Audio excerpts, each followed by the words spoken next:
Oh, shit. Dude, I was right. Of course I know. Like, the only thing I was kind of off on was the final result of the tournament in a sense. But yeah, I knew. I saw everything that happened was going to happen. And it sucked, as expected. Okay. Sorry. Let's begin. The show opens with The Miz. The Miz. Bo Dallas Stardust, the Job Sanction versus Neville Man, the Dudley's Titus, Dad O'Neill, and Goldust. I think it's okay. Who cared about this match? No one cared about this match. I fell asleep at several points during this because I live in Europe.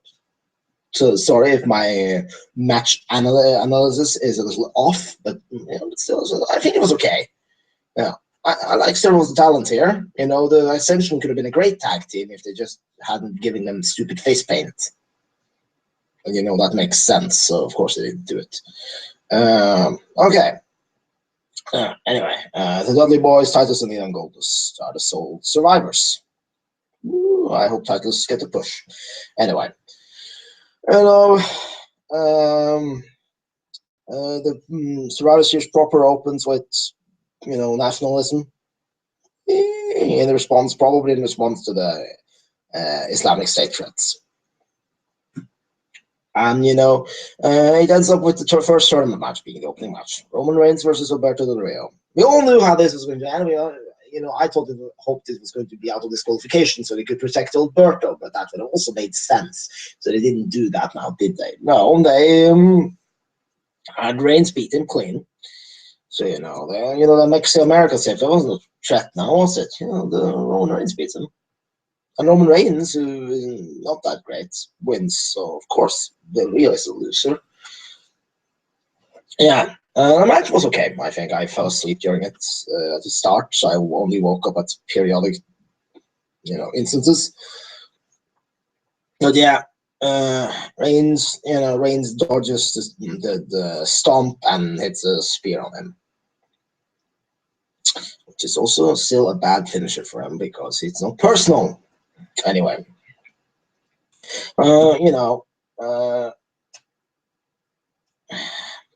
Ambrose and Reigns as a segment about they will face in the main event in the after the match.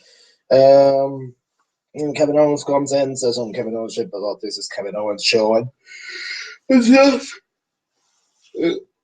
then Dean Ambrose comes in with a pop, which still surprises me. Kevin Owens comes out. They go at it. We all knew that was going to happen, so they just fast forward. Ambrose beats Owens. Of course he did. Then I like Ambrose, like Owens. Good match. And then we go further past this video package and stuff of the Undertaker. 25 years of the dead man. Maybe he should have dropped out before it became 25 years, but who am I to tell? Who am I to talk about that? Anyway, then we got the traditional Survivor Series elimination match that had basically no build-up. We get Ryback, Sin Cara, almost Can Do It Callisto and the Usos versus The New Day, Sheamus and Jobber Barrett. Job News Barrett, as it's called in more polite circles. We see, no one cared about this match either, despite the fact that it had the New Day in it, because Sheamus existed,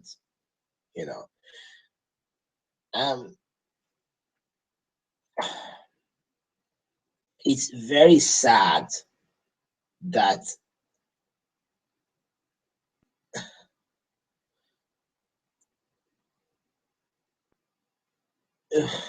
how to put this.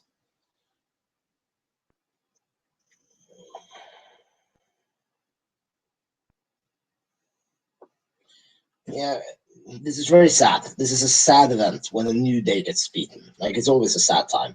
And, end of with Sheamus against 1-on-3 and he got promptly beaten by Ryback and Jimmy Uso and Kalisto. Moving on. Now for the match that was actually kind of interesting was the Divas match. Charlotte won. It was good. I wasn't sure. I thought she was going to win, but I didn't want to actually comment the prediction because I didn't care because the booking was so bad. But it was a great match. Because, you know, when you just dropped it, these women can wrestle. And, you know, it would have been so much simpler if you could have just kept it to wrestling, you know, in the women's division and just kept it to the more, you know, done what they did in NXT and make it about the match instead of about Total Divas or, you know, whoever they're fucking or, you know, who pulled each other's hair the wrong way or whatever. They have a good back and forth match, Page. You know, those classical heel shit. It's vicious. They really bring it all to. They really bring their all to this, and you know, good on you, Page and Charlotte. You did a good job. High five. And then you have Tyler Breeze versus Dolph Ziggler, which is much later on the card than I thought it was going to be, but you know what, it works. Tyler Breeze comes out with living cancer, and Ziggler is next. Why do you have to show us the whole fucking thing when Dolph Ziggler calls the 27-year-old Tyler Breeze a millennial? What does a millennial even mean now, really? Like, really, I'm just like, what? What is a millennial? What does that mean? Is that someone? You know, sorry, I'm just confused by that whole thing.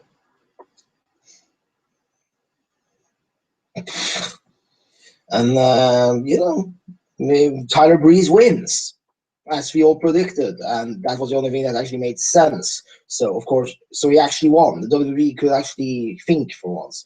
Then again, there is something to the saying that the stop clock is right twice per day, I suppose. It's there is something in that.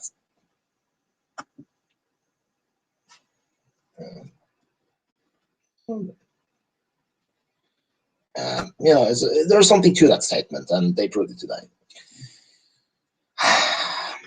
To the big one. The Undertaker and Kane versus Luke Harper and Bray Wyatt. In hindsight, this is the only thing that kind of made sense from a match perspective. Because Braun Strowman is as green as grass. So, and this is a major pay-per-view match. They needed someone with Luke Harper's in-ring experience because he can actually out-wrestle most of the roster. Here's the problem. In storyline, this makes no sense. No sense. Why? Why, you ask, perhaps. Okay. Luke Harper has not been a threat to anyone for a year almost. Not for almost a year. Since the entire Wyatt family split up the first time, he became the creepy eyes guy. And now he became the hoodie super kick man. And beyond that, he's not done anything of interest. He has been Wyatt's errand boy, and that's not the same thing as he was before, because the original Wyatt family was a tight little group of a cult. It was a cult leader and two cult followers. They all had distinct personalities and distinct roles in their matches, and it was a very well-coordinated machine because it had been built over years. It was great. Okay? Now that's been broken up. They tried to make Eric Rowan, a renowned vintner, and Luke Harper a serial killer or something. And Wyatt was being a cult leader without a cult, because that makes sense. And we all know that we're going to lose this, okay? Because WWE can't be unpredictable about anything. So, of course, we're going to lose this. And what more do I have to say? Like, they edited the lightning effect in the video package. Like, the match was okay, but it was slow. And Undertaker is old, okay? He's an old-ass Undertaker. And Brody Lee is not going to fix that. Okay, he can fix a lot of things, but he's not going to fix that. And Kane is also old, and Kane has been wrestling the same match for 50 years, so not 50, 76 at least, or like 46. You get what I mean. He's been wrestling the same match for a fucking long ass time. This was not going to be interesting. And we all knew the result, and it was worse.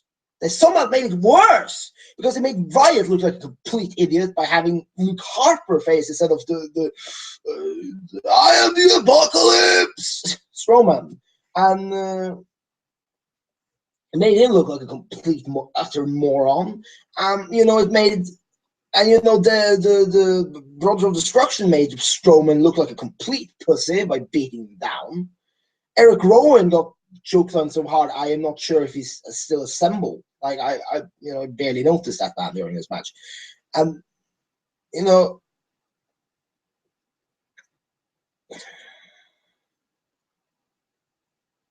it was mostly the Brothers of Destruction being in control.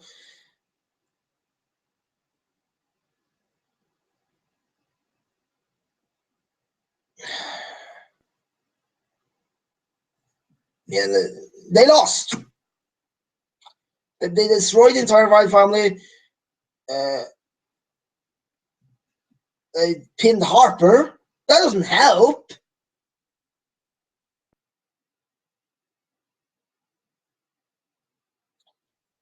That doesn't help. Okay.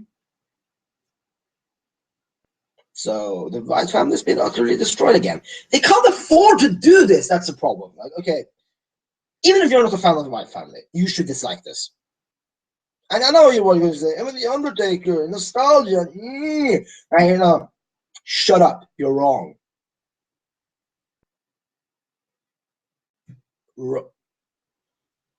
You're wrong. You're objectively wrong. Just saying. You are not correct. You can think whatever you want to think. This is not correct. This is not correct. You are objectively wrong in this. Okay. I'm not even going to compare to the Attitude Era or the 90s or whatever. I'm just going to compare 2008, 2009 to today's WWE main event scene. Okay, credible potential main event players in 2008, 2009. You had JBL, John Cena, Batista, The Undertaker. You had Rey Mysterio, Edge. You had Chris Jericho, Jeff Hardy. I mean, Vladimir Kozlov dabbled in the main event scene for a short period. Was he undefeated? There's Shawn Michaels, Triple H. I can even just stop there. That's 11 potential main event players that we can believe, and that could carry on the brand if one got injured, which happened, and it worked. Let's look at now, shall we? In today's WWE main event scene, we had Seth Rollins. Seth Rollins was out. John Cena's gone for a short period, but still gone. Randy Orton is injured and gone and whatever. CM Punk is gone. Rey Mysterio is gone. And even if he was here, you wouldn't have noticed him. Daniel Bryan is out and injured. So who do we stand left with? Like when all the top stars are out of the picture, the top stars of the past 2-3 years. Well, we have Roman Reigns, Dean Ambrose. And we could have had Bray Wyatt, but he gets continually raped, so no. Okay, yeah, and even then, no one believes Dean Ambrose is ever going to win anything. And no one wants Roman Reigns in the main event.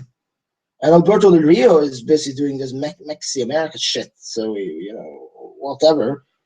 And Kevin Owens got beat and has been, misused since then. Rusev, who was a main event player, sort of, got also beat and horrendously mismanaged and nurtured and castrated by management. So, he's out. Well, do we have anyone? Anyone? I'm just checking. Who do we have to even carry temporarily? And I'm avoiding the elephant in the room because I'm just no. And to this, I will lead into the tournament match. Dean Ambrose versus Roman Reigns, which could have been a fucking WrestleMania main event almost. Or if this had been booked right. This has been booked right since Shield broke up. This could have been a WrestleMania level main event, or at least one of the four, or you know. And I know Survivor Series is one of the four, but still, it's not been booked right. It's not been managed in any way properly. So I'm not taking that seriously. Okay. Roman Reigns was Ben Right with actually no real build up. It was a tournament. That was not build up. That was, you know, we all knew they was going to face each other, but there wasn't a feud. There was nothing there. Nothing. And of course, it was an even, straightforward match, and Reigns won clean. And then they did a celebration thing, and as that happened, I knew.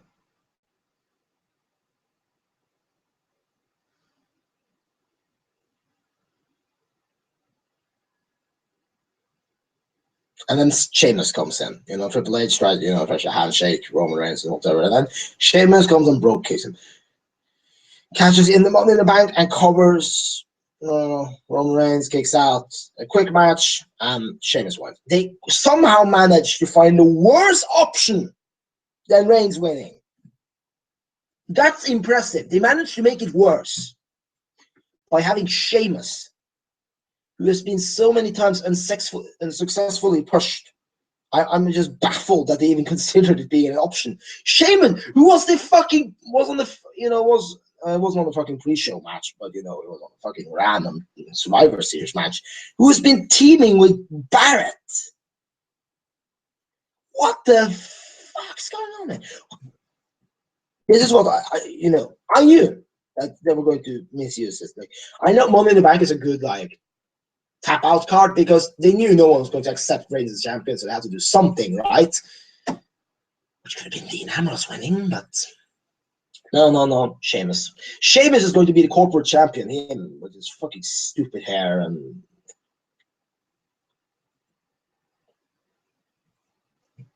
What is there to tell about this? What is there to talk about? This was a.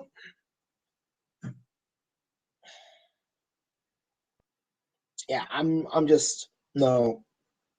Do I?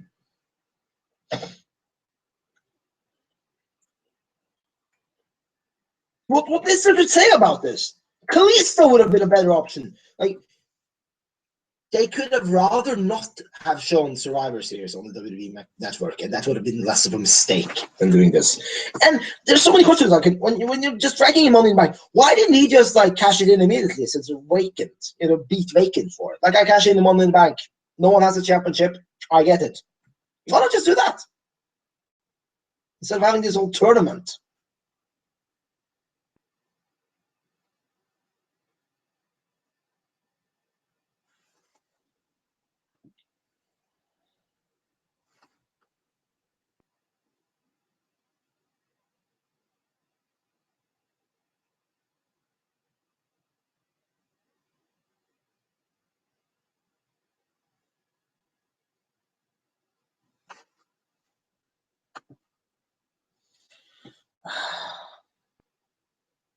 I'm sorry. I'm not surprised. Don't confuse this. Don't get this twisted. This is not surprise. I'm just baffled by the. I'm not baffled. I'm just tired, really. Like, but then again, if I always want to have hope in the WWE project, I can just go watch TNA, I suppose, with Matt Hardy winning a championship. Matt Hardy. It's like, I can't think. I sorry, it's not. I don't try to make fun of anyone. It's just like Matt Hardy winning a world championship in 2015. That's my reaction. It's like let's take a non-wrestling example. Like, all the Jonas Brothers are going to have their own TV show. It's called what they're going to call it, Jonas. That's going to work.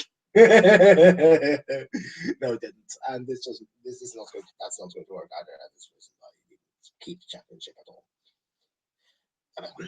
I don't have anything to say about this. Piece of shit. Go fuck yourself, WWE. Courtesy of the Norwegian Viking population. I'm waving my finger in your face.